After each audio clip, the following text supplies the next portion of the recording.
नमस्कार दोस्तों, स्वागत है आपका जीके लाइव पाठशाला में।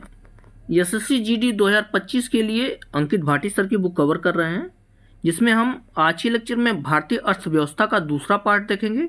इससे पहले जितने भी लेक्चर हो चुके हैं उसे आप लोग जरूर देखिएगा, इसकी प्लेलिस्ट बन चुकी है। अगर वीडियो पसंद आ रही है तो प्लीज़ आप लोग लाइक ज़रूर कीजिएगा और चैनल को ज़रूर सब्सक्राइब कीजिएगा। चलिए शुरुआत करते हैं भारतीय अर्थव्यवस्था के दूसरे लेक्चर को। पहले लेक्चर में जो है 56 क्वेश्चन कवर हो चुके थे। आज हम 57 नंबर क्वेश्चन को देखेंगे।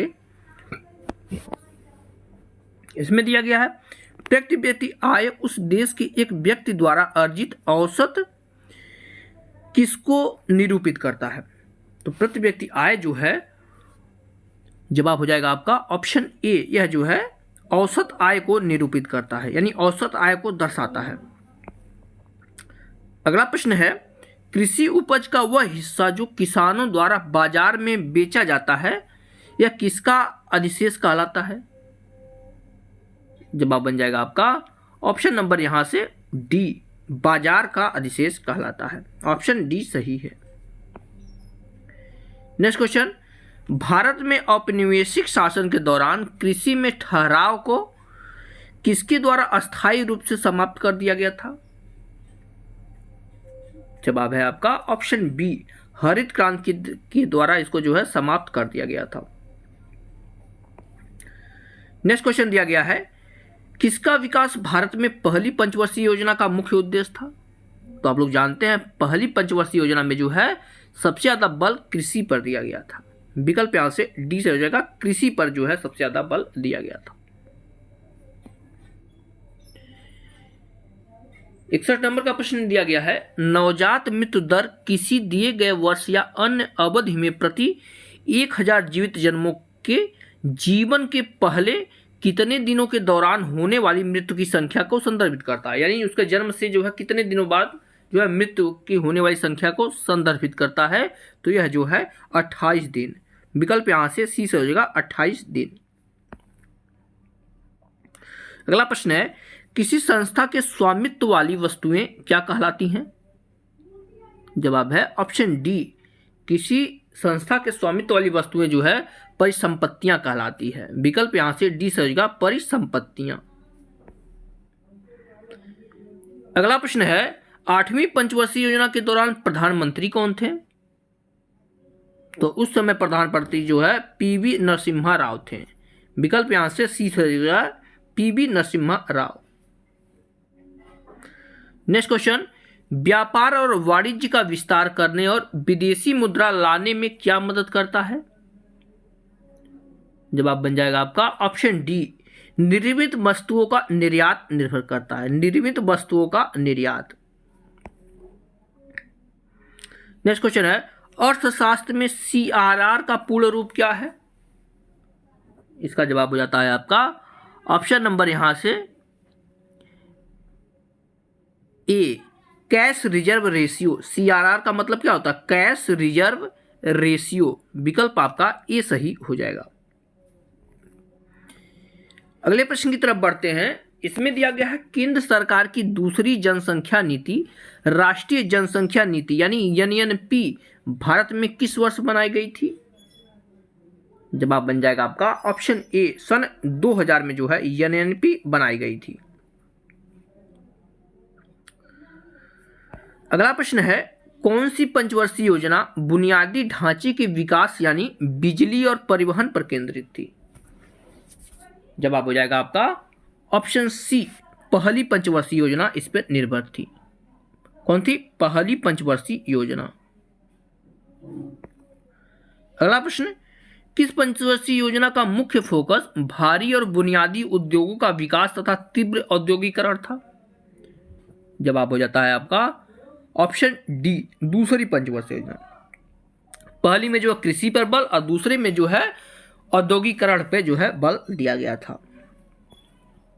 आते हैं नेक्स्ट क्वेश्चन, राष्ट्रीय आय को किसकी तरह परिभाषित किया जाता है।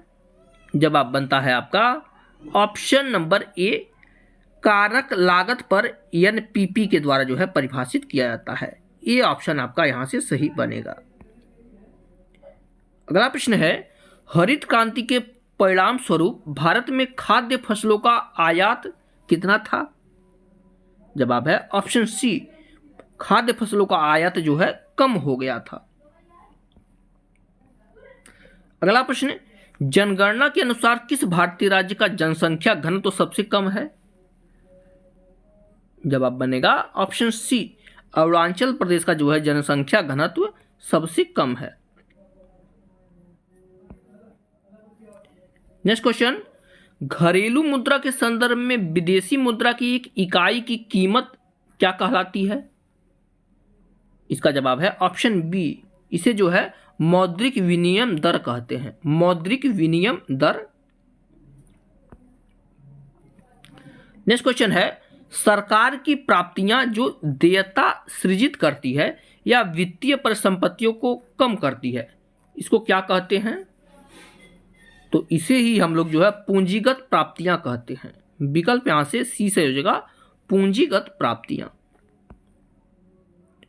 नेक्स्ट क्वेश्चन है, विकास की प्रक्रिया के दौरान कोई देश अवसंरचनात्मक परिवर्तन से गुजरता है, निम्नलिखित में से कौन सा इस अवसंरचनात्मक परिवर्तन का एक संकेत है?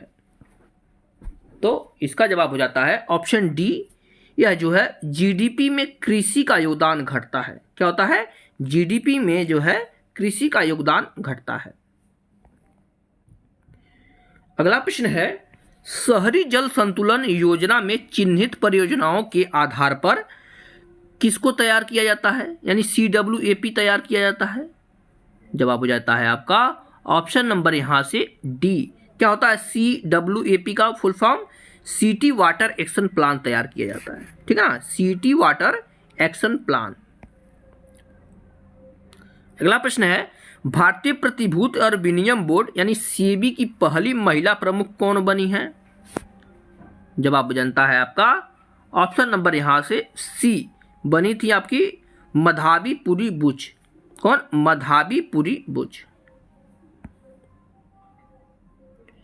अगला प्रश्न, हरित क्रांति के दौरान किसानों ने किसका उपयोग करके फसलों की खेती की थी? इसका जवाब है ऑप्शन सी, अधिक उपज वाली किस्मों के बीजों का जो है प्रयोग करके खेती किया था इन्होंने। नेक्स्ट क्वेश्चन, एक वर्ष में उत्पादित कौन सी वस्तुओं और सेवाओं का कुल मूल्य राष्ट्रीय आय को निरूपित करता है? जवाब होता है आपका ऑप्शन सी, अंतिम जो है वस्तुओं और सेवाओं का कुल मूल्य राष्ट्रीय आय को निरूपित करता है। अगला प्रश्न है, जब निर्यात आयात से अधिक होता है तो इसे किसकी स्थिति के रूप में जाना जाता है? यानी बेचना जो है अधिक हो रहा है और खरीदना कम हो रहा है, तो इस स्थिति को हम लोग जो है क्या कहते हैं? प्रश्न में ये पूछा गया है। तो इसे जो है व्यापार अधिशेष कहा जाता है। विकल्प यहां से बी से हो जाएगा, व्यापार अधिशेष। नेक्स्ट क्वेश्चन है, किसके दौरान मुख्य फोकस सार्वजनिक क्षेत्र पर था और इस दौरान देश में तेजी से औद्योगिकरण लाने की योजना बनाई गई? किस पंचवर्षीय योजना की यहां बात हो रही है जिसपे जो है मेन फोकस सार्वजनिक क्षेत्र पर था और औद्योगिकरण पे भी? जवाब है ऑप्शन ए, भारत में दूसरी पंचवर्षीय योजना में जो है औद्योगिकरण और सार्वजनिक क्षेत्र पर सबसे ज्यादा फोकस किया गया था। अगला प्रश्न है, निम्नलिखित में से कौन सा हरित क्रांति का एक लाभ है? जवाब है खाद्यान्न में आत्मनिर्भरता। किसमें? खाद्यान्न में आत्मनिर्भरता जो है हरित क्रांति का एक लाभ है। अगला प्रश्न, तीसरी पंचवर्षीय योजना का मुख्य उद्देश्य भारत को क्या बनाना था? इसका जवाब है ऑप्शन ए, भारत को आत्मनिर्भर बनाना था। विकल्प यहां से ए सही है। बढ़ेंगे अगले प्रश्न पर। इसमें दिया गया राष्ट्रीय आय की गणना किस विधि में हम उत्पादित वस्तुओं और सेवाओं के कुल वार्षिक मूल्य की गणना करते हैं, जिसको जो है यदि एक वर्ष समय की इकाई है तो? इसका जवाब बनता है आपका ऑप्शन नंबर सी, इसे जो है भारतीय राष्ट्रीय आय की गणना का उत्पादन विधि में ऐसा किया जाता है। किसमें किया जाता है? उत्पादन विधि में। अगला प्रश्न है, देशों के केंद्रीय बैंकों द्वारा धारित विदेशी मुद्रा परिसंपत्तियां हैं। इसका जवाब है आपका ऑप्शन नंबर यहां से डी। विदेशी मुद्रा रिजर्व जो होता है वह देशों के केंद्रीय बैंकों द्वारा धारित विदेशी मुद्रा की परिसंपत्तियां हैं। विकल्प यहां से डी सही होगा। अगला प्रश्न है, उद्योगों का एक समूह जो शहरी केंद्रों द्वारा प्रदान किए गए जाने वाले लाभों का उपयोग करके के लिए एक साथ आने की प्रवृत्ति रखता है, उसे क्या कहा जाता है? तो उसे जो है आपका समूह अर्थव्यवस्था कहते हैं। ठीक है ना, क्या कहते हैं? समूहन अर्थव्यवस्था। विकल्प यहां से बी सही है। अगला प्रश्न है, बजट प्रत्येक कितने वर्ष हेतु सरकार की अनुमति प्राप्तियों और व्यय का विवरण है? जवाब है आपका ऑप्शन नंबर यहां से बी, वित्तीय वर्ष में। ठीक है ना, वित्तीय वर्ष में जो है यानी एक साल में जो भी होती है वह बजट में, यानी जो आपकी उपलब्धियां रहती हैं या जो है आप प्राप्त करने वाले होते हो वो बजट में लाया जाता है। नेक्स्ट क्वेश्चन दिया गया है, सरकार द्वारा आवश्यक कुल उधार एक संकेत है। इसका जवाब बनता है आपका ऑप्शन नंबर ए, राजकोषीय घाटा जो होता है वह सरकार द्वारा आवश्यक कुल उधार का एक संकेत है। अगला प्रश्न देखेंगे, इस प्रश्न में दिया गया है, आरबीआई के निम्नलिखित मौद्रिक लिखतों में से कौन सा प्रकृति में गुणात्मक है? इसका जवाब बनेगा आपका option number B, moral situation है। क्या है? Moral situation. आगे बढ़ते हैं 89 प्रश्न की तरफ।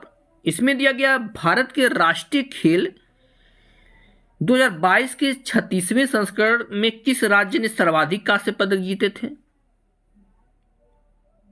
जवाब है सबसे ज्यादा जो है महाराष्ट्र ने जीते थे। विकल्प यहां से बी सही होगा, महाराष्ट्र। नेक्स्ट क्वेश्चन दिया गया है, भारत में पंचवर्षीय योजनाओं के लिए अंतिम अनुमोदन प्राधिकरण क्या था? जवाब है ऑप्शन ए, यह जो है राष्ट्रीय विकास परिषद। ठीक है ना, राष्ट्रीय विकास परिषद। अब इसी की जगह पे जो है नीति आयोग ला दी गई है, इस बात को ध्यान में रखेंगे। नेक्स्ट क्वेश्चन है, भारत की 8वीं पंचवर्षीय योजना किसके कारण विलंबित हुई थी? जवाब है केंद्र में राजनीतिक अनिश्चितता, यानी सही से जो है किसी की सरकार नहीं बन रही थी, इसी वजह से जो है 8वीं पंचवर्षीय योजना में लाने में जो है थोड़ा विलंब हुआ था। विकल्प यहां से बी सही होगा। नेक्स्ट क्वेश्चन है, राष्ट्रीय कृषि और ग्रामीण विकास बैंक नाबार्ड पूर्ण रूप से किसके स्वामित्व में है? तो यह जो है भारत सरकार के स्वामित्व में है। विकल्प यहां से डी से होगा, यह जो है एक राष्ट्रीय संस्था है। नेक्स्ट क्वेश्चन दिया गया है, भारत में अधिकतम मुद्रास्फीति कौन से वर्ष में 25.2% दर्ज की गई थी, जो मुख्य रूप से उसके पिछले वर्ष के खरीफ फसलों के खराब हो जाने और कच्चे तेल के मूल्यों में बढ़ोतरी के कारण हुई थी? जवाब होगा आपका ऑप्शन नंबर यहां से डी, 1974-75 में ऐसा हुआ था। 1974-75 में। नेक्स्ट क्वेश्चन, एसएमई का पूर्ण रूप क्या है? जवाब हो जाएगा आपका ऑप्शन नंबर, देखिए ऑप्शन यहां से देखेंगे, जवाब बनता है आपका बी ऑप्शन। क्या होता है? Medium child. ठीक है ना, मीडियम साइल्ड। क्या हो जाएगा? Small medium child enterprises.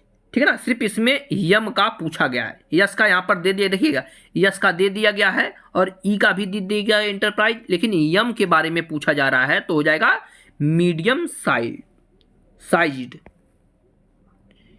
अगला प्रश्न है, किसको पांचवी पंचवर्षीय योजना के दौरान पेश किया गया था, यानी कौन सा जो है कार्यक्रम पांचवी पंचवर्षीय योजना में लागू किया गया था इन चारों में से? जवाब है ऑप्शन बी, न्यूनतम आवश्यकता कार्यक्रम जो है पांचवी पंचवर्षीय योजना में शुरू किया गया था। अगला प्रश्न है, सार्वजनिक वस्तु और सेवाओं का उदाहरण है, इनमें से कौन सा है जो सार्वजनिक वस्तु और सेवाओं का उदाहरण है? जवाब है ऑप्शन सी, सड़कें। सड़कें जो है सार्वजनिक होती हैं। सी ऑप्शन यहां से सही बनेगा। अगले प्रश्न में दिया गया, प्रथम पंचवर्षीय योजना में किस मॉडल का पालन किया गया था? जवाब है ऑप्शन डी, प्रथम पंचवर्षीय योजना जो है हेराडोमर मॉडल पर आधारित था। यहीं दूसरी की बात करें तो पीसी महान वेलिस का नाम आ जाता है। पंचवर्षीय योजनाओं का जो है उद्देश्य और किस मॉडल पर आधारित था, यह इंपॉर्टेंट है, बार बार जो है खासकर एसएससी के एग्जाम में पूछे जाते हैं। अगला प्रश्न है, जनता के किसको ध्यान में रखते हुए सरकार द्वारा सब्सिडी प्रदान की जाती है, यानी जनता के किस चीज को ध्यान में रखते हुए सब्सिडी दिया जाता है? जवाब है ऑप्शन ए, जनता के कल्याण के लिए जो है सब्सिडी दिया जाता है। नेक्स्ट क्वेश्चन है, इंटरनेट और फैक्स के माध्यम से वस्तुओं के क्रय विक्रय के लिए उपलब्ध सुविधा का नाम बताएं, यानी वस्तुओं का क्रय विक्रय जो है किस सुविधा के द्वारा जो है इंटरनेट और फैक्स पे किया जाता है? जवाब है ऑप्शन डी, यह जो है ई कॉमर्स के द्वारा किया जाता है। ऑप्शन यहां से डी सही होगा, ई कॉमर्स। अगला प्रश्न है, निवल निर्यात, कुल निर्यात में से किस को निकाल दिया जाता है तो निवल निर्यात मिलता है आपको? इस तरह का प्रश्न पिछले बार भी पूछा जा चुका है। जवाब हो जाएगा, कुल निर्यात में से कुल आयात को जब घटा दिया जाता है तो निवल निर्यात निकलता है। विकल्प यहां से बी सही होगा। नेक्स्ट क्वेश्चन, भारत की 10वीं पंचवर्षीय योजना के दौरान वास्तविक विकास दर कितना थी 10वीं पंचवर्षीय योजना में? तो यह थी आपकी 7.6%। बी ऑप्शन सही होगा, 7.6%। अगला प्रश्न, जनगणना 2011 के अनुसार भारत का सबसे कम जनसंख्या वाला राज्य कौन सा है? जवाब है ऑप्शन ए, सिक्किम। सिक्किम जो है सबसे कम जनसंख्या वाला राज्य है। आगे बढ़ते हैं नेक्स्ट क्वेश्चन की तरफ। इसमें दिया गया है, निम्नलिखित में से कौन सा एक कृषि आधारित उद्योग है? जवाब बनता है आपका ऑप्शन नंबर यहां से सी, रेशम वस्त्र उद्योग जो है कृषि आधारित उद्योग है। ऑप्शन यहां से सी सही हो जाएगा। और इस प्रैक्टिस सेट का लास्ट क्वेश्चन है, प्रथम 7 पंचवर्षीय योजनाओं में किसको अधिक महत्व दिया गया था? जवाब है ऑप्शन ए, आत्मनिर्भरता पर जो है बल ज्यादा दिया गया था। इस तरह से हमने जो है भारतीय अर्थव्यवस्था का दूसरा लेक्चर पूरा कर लिया है। नेक्स्ट लेक्चर में इसके आगे के क्वेश्चन कंटिन्यू करेंगे। तो प्लीज अगर आपको वीडियो पसंद आई हो तो आप लोग लाइक जरूर करिए, चैनल को जरूर सब्सक्राइब कीजिएगा और साथ ही साथ जो है इसके पीडीएफ के लिए हमारे टेलीग्राम चैनल को ज्वाइन कीजिएगा, जिसका लिंक आपको डिस्क्रिप्शन बॉक्स में मिल जाएगी। टेलीग्राम पर जाकर आप लोग एक बार प्रैक्टिस लगा लीजिएगा कि किस तरह से प्रश्न आपके बनते हैं। सारा का सारा पीडीएफ आपके टेलीग्राम पर मिल जाएगा। मिलते हैं नेक्स्ट लेक्चर में, तब तक के लिए धन्यवाद।